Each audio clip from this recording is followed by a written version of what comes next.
আজকে বেশ কিছু সুন্দর জামার গলার ডিজাইন এবং সুন্দর কিছু জামা দেখাবো। এগুলো সবগুলো আমি নিজে মেক করেছি। তো ড্রেসগুলো কেমন হয়েছে অবশ্যই জানাবেন। আর প্রত্যেকটা ড্রেসের কোয়ালিটি কিন্তু মাশাআল্লাহ দিল অনেক সুন্দর। এই যে একটা নর্মাল জামাটাকে আমি কীভাবে গর্জিয়াস করেছি, এখানে আমি লেস ইউজ করেছি। এই একটা জামার ওড়না, সালোয়ার এবং জামার গলাটাও খুব সুন্দর করে ডিজাইন করেছি। তো প্রত্যেকটা জামার গলার ডিজাইন কেমন হয়েছে অবশ্যই কমেন্ট করে জানাবেন। জামাগুলোর ফিনিশিং কিন্তু মাশাআল্লাহ দিল অনেক সুন্দর হয়েছে। তো এগুলো আমি একটু পরে নিয়ে যাব স্টুডেন্টের আম্মুকে দেওয়ার জন্য। এগুলো সবগুলো আমার স্টুডেন্টের আম্মুর। আর সবুজ কালার ড্রেসটা অন্য এক কাস্টমারের। জামার নিচেও আমি লেস দিয়েছি, হাতাতেও লেস দিয়েছি। মানে এই ড্রেসে আমার টোটাল 6 গজ লেস লেগেছে। সালোয়ারও আমি অনেক সুন্দর করে, এই সালোয়ারটা আগেই মেক করা ছিল কিন্তু এটা অনেক শর্ট ছিল, তো আমি নিচে বাড়তি এক্সট্রা কাপড় এবং লেস দিয়ে বড় করে নিয়েছি।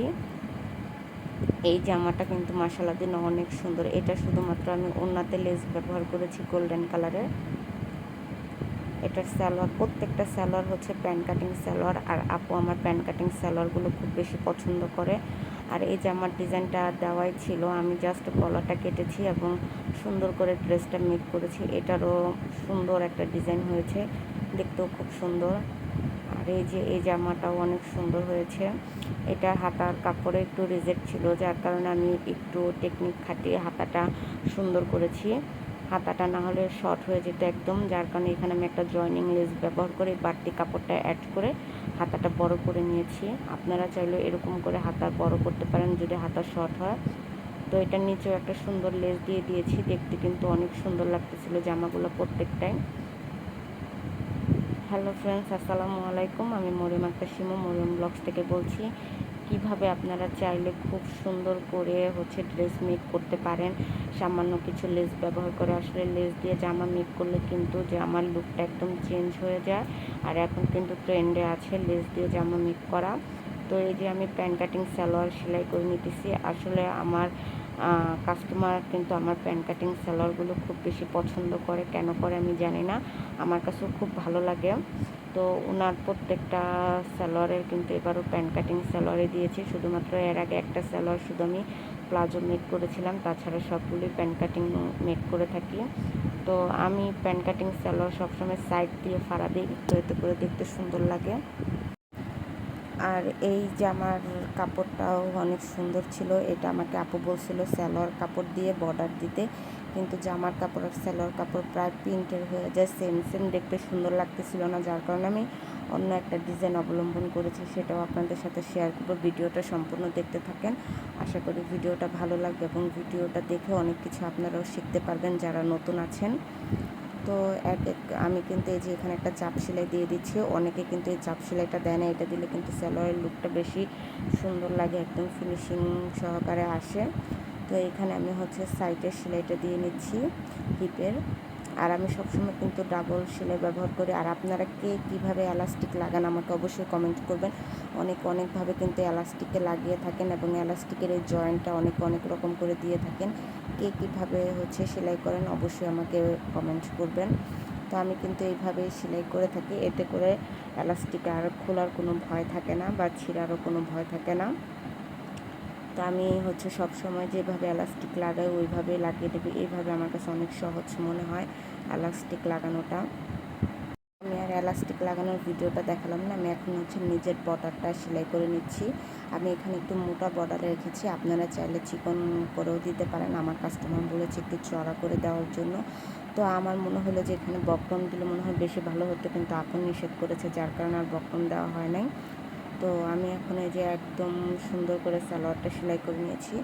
সালোয়ার আর এবং এলাস্টিক লাগানো আমার কিন্তু কমপ্লিট হয়ে গিয়েছে, এখন সুতাগুলো কেটে নিব। আর এই যে জামাটা, এখানে আমি দেখেন কি সুন্দর করে পাইপিং ব্যবহার করেছি, এতে করে কিন্তু জামার লুকটা অনেকটা চেঞ্জ হয়ে গিয়েছে।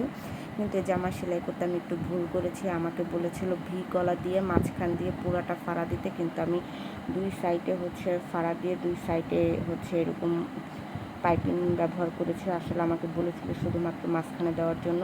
তো আমি এই পাইপিংটা কীভাবে মেক করেছি, এটা একটা সালোয়ারের কাপড়ের সাইডের কাপড় ছিল, তো ওইটাই আমি জয়েন করে নিয়েছি, কারণ জয়েন করার পরে এটা আর বোঝা যাবে না।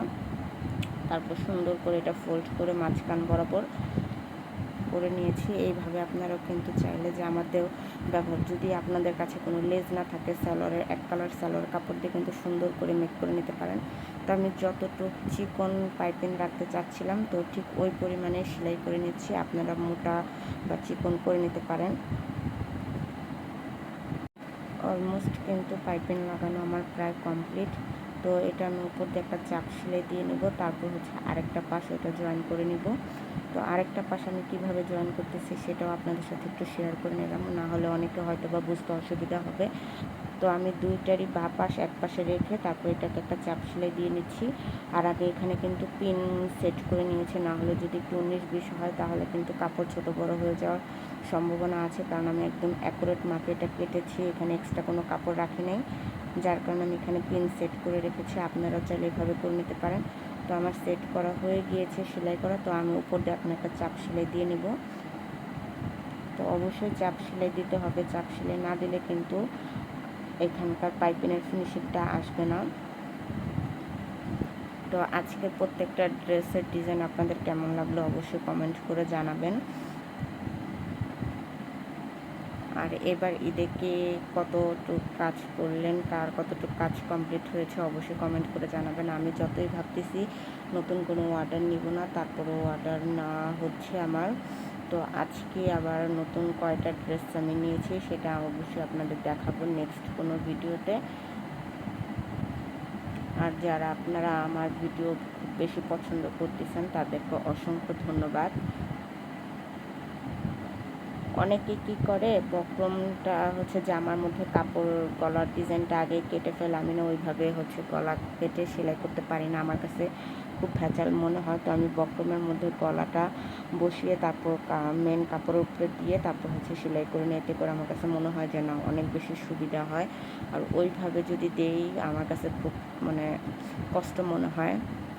তো এখানে আমার কিন্তু গলার ডিজাইনটাও কমপ্লিট হয়ে গিয়েছে। ওই যে বললাম না, আমাকে বলছিল যে পান গলা দিয়ে মাঝখান দিয়ে ফাড়া দিতে।